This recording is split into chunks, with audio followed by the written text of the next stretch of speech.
This morning I also, Madam Speaker, rise on behalf of the people of Northwest Ohio.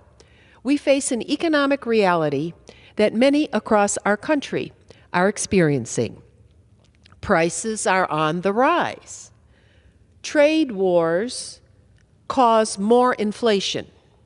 Uncertainty and the short supply of goods and services rise as inflation rises. Prices are up 3% across the board. They just announced that this morning, more than expected over the past month of this new administration.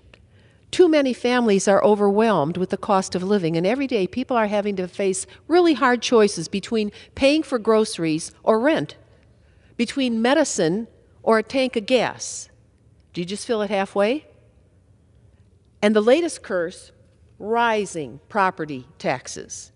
Eggs cost in Ohio between $6.66 a dozen and $8 a dozen. Gas is back over $3 a gallon. Unemployment is ticking up. Property taxes are skyrocketing, and working people are being squeezed from all sides.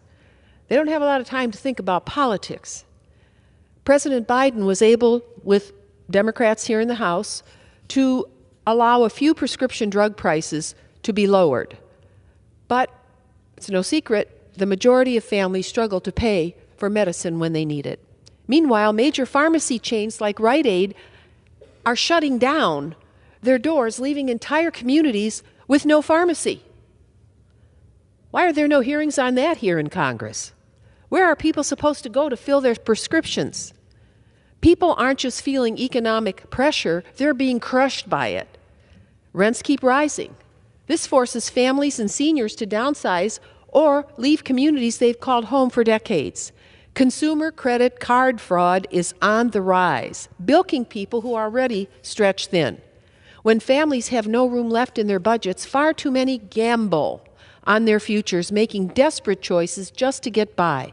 My district is no stranger to lottery tickets, scratch-offs, casinos.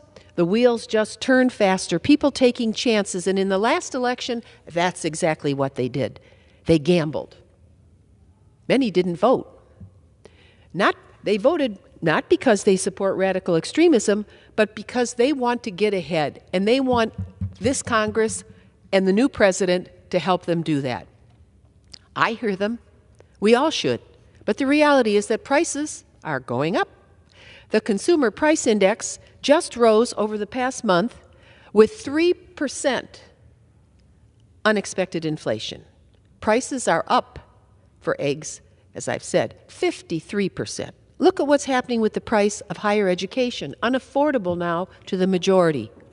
If our young people can't afford to go to school and learn, time has expired. What does that imply for the future of this country?